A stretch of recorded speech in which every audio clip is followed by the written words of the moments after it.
सभी का TV9 भारतवर्ष की बड़ी कवरेज वॉर जोन से जारी है। मैं हूं आपके साथ अंजलि और मेरे साथ इस बुलेटिन में मेरे सहयोगी रवि मिश्रा भी रहेंगे। बताएंगे आपको इस वक्त की ताजा अपडेट सीधे बैटल ग्राउंड से। द बैटल ऑफ गाजा अब अपने अंतिम पड़ाव की ओर बढ़ता जा रहा है। हमास को मिटाने की कसम खाने वाला इजराइल गाजा पर कहर बरपा रहा है। इजरायली फोर्स गाजा पहुंच चुकी है। टैंक ब्रिगेड गाजा को तबाह करने के मिशन को अंजाम देने के लिए हमास के ठिकानों को टारगेट कर रही है। पीएम बेंजामिन नेतन्याहू का आज प्रण है कि हमास का नामो निशान मिटा देंगे। इन सब के बीच हमास भी पीछे हटने को तैयार नहीं है। अपने साथी लेबनान के साथ मिलकर हमास भी इजराइल पर कई अटैक कर रहा है। इस जंगी सीन के बीच अब बात मिडिल ईस्ट में अमेरिका और रूस के बीच सीधी टक्कर पर भी आ गई है। वेस्ट बैंक में इजरायली पोस्ट पर हमला हुआ है। हमास लड़ाकों ने किया है रॉकेट अटैक। तो आपको अपडेट्स लगातार दे रहे हैं। देखिए, इस बार खबर यह है कि हमास लड़ाकों ने रॉकेट से एक बार फिर से हमला किया है और यह हमला वेस्ट बैंक में किया गया है इजरायली पोस्ट पर।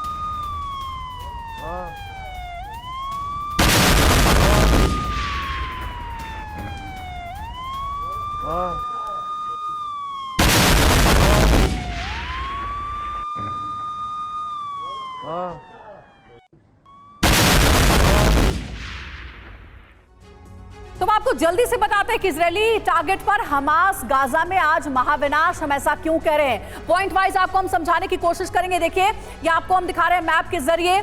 ये गाजा पट्टी का इलाका जो कि ब्लू एरिया में आपको नजर आ रहा है और यहाँ पर इजराइल है। गाजा पट्टी में आपको पता है कि सीधी फाइट यहाँ पर चल रही है। और अगर आप इलाके को समझे तो देखिए, रेफा से लेकर के Khan Yunis, Deir el Balah, Gaza city, north Gaza, हर जगह जो है वो हमले किए जा रहे हैं। और इधर दूसरी तरफ अगर आप देखेंगे तो इजरायली टारगेट पर हमास है। अल्टीमेटम खत्म होता है, इजरायली फोर्स ने ग्राउंड ऑपरेशन और तेज कर दिया है। आईडीएफ अब चौकन्नी हो गई है, चौकस हो गई है। साउथ इजराइल गाजा बॉर्डर से MK4 टैंक पहले आगे बढ़ी है। तो अब ये बात आईडीएफ को समझ में आने लगी है कि चौतरफा हमास के लड़ाके घेरने की कोशिश में टैंक ब्रिगेड के साथ इजराइल की जो स्पेशल फोर्स है उसकी भी तैनाती हो गई है। गाजा में घुसते ही स्पेशल फोर्स हमास के ठिकानों की तलाश में है। इजरायली स्पेशल फोर्स को गाजा में हमास का बड़ा जखीरा भी मिला है, क्योंकि हमास बार बार ये कह रहा है कि हमारे पास हथियारों की कमी नहीं है।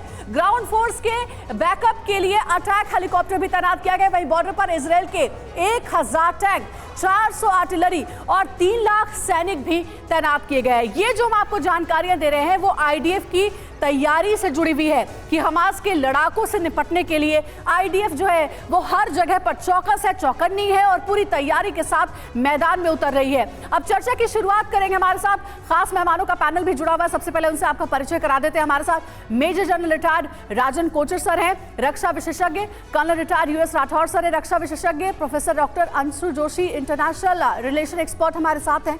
सबसे हम बात करेंगे। सबसे पहले अंशु जी, मैं आपके पास आना चाहूंगी। इस वक्त हम सिचुएशन देख रहे हैं कि ये लड़ाई इजराइल और हमास के बीच शुरू हुई थी, लेकिन कई और देशों का इन्वॉल्वमेंट भी सामने आ रहा है।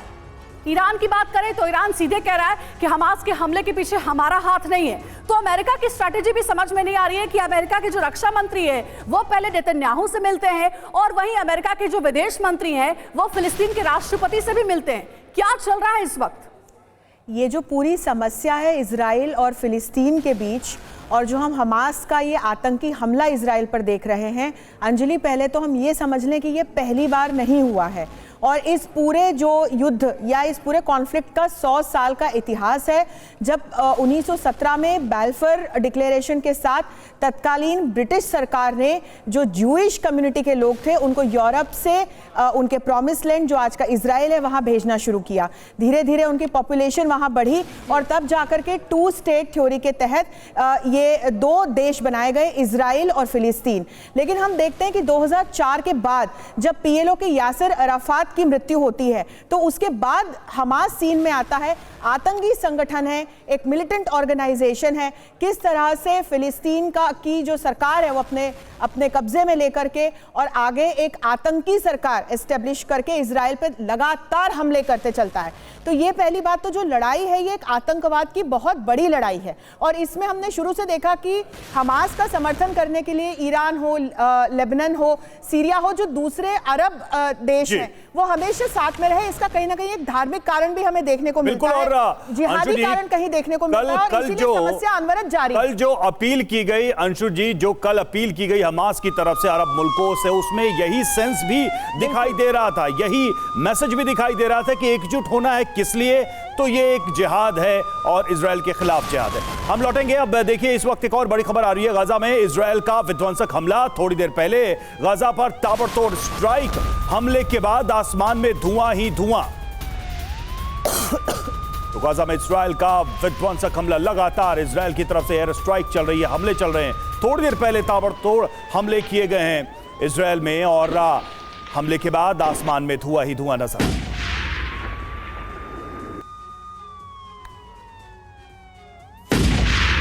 देखिए तस्वीरें किस तरह से ये स्ट्राइक होती है, और उसके बाद आप देखें, अगर दूर से नजर आ रहा है धुएं का गुबार, पूरा आसमान काले धुएं से भरा हुआ है। और यही मंजर, ऐसी ही तस्वीरें इस वक्त गाजा में हर तरफ है। और अहम खबर है, वेस्ट बैंक के जेनिन में भीषण जंग, इजराइल हमास के बीच गन फाइट चल रही है। दोनों तरफ से ताबड़तोड़ फायरिंग की जा रही है। आवाजें भी आप सुन पा रहे होंगे, अंधाधुंध गोलियां चलाई जा रही है।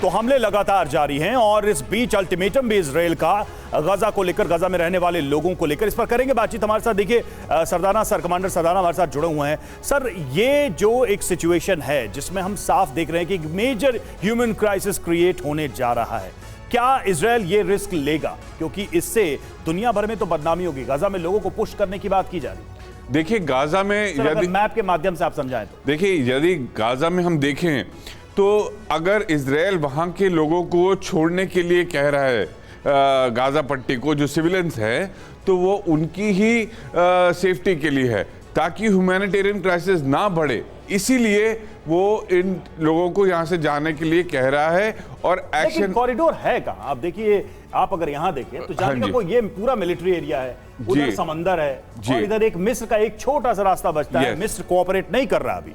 इजिप्ट के अंदर जाना ही उनके लिए एकमात्र रह जाएगा, जो कॉरिडोर बनेगा या बन रहा है, जिसके लिए अमेरिकन राष्ट्रपति भी कोशिश कर रहे हैं। तो यही एक रीजन है कि शायद ग्राउंड ऑफेंसिव अभी तक डिले हो रहा है, क्योंकि जब तक सिविलियंस वहां से निकलेंगे नहीं, तब तक ग्राउंड फोर्सेस। और क्या आपको लगता है कि अगर कल को कोई ह्यूमैनिटेरियन कॉरिडोर बनता है तो यूएन की देखरेख में बन सकता है? क्योंकि यूएन ने अभी तो हाथ खड़े कर दिए। देखिए, इस समय जब इतना बुरी तरीके से इजराइल तड़पा हुआ है, तो इस समय तो वो नहीं सुनेगा किसी की, और पहले इनको यहां से निकालेगा। और पहला उसका जो मकसद है वो है हमास के आतंकियों को खत्म करना। जी हाँ, और तो इजराइल सर बार-बार ये कह रहा है कि हमारे अस्तित्व की ये लड़ाई, और इसलिए हम पीछे हटने वाले नहीं हैं। बड़ी खबरें भी लगातार सामने आ रही है, उसका रुख करेंगे। गाजा से बड़ी खबर, जहां गाजा में घुसकर इजरायली सेना की बमबारी जारी, एक साथ कई इमारतों पर बम से हमले किए गए हैं। गाजा पट्टी में लगातार कई विस्फोट अब तक हो चुके हैं। बम हमले से कर्मा टावर ध्वस्त हो गया है।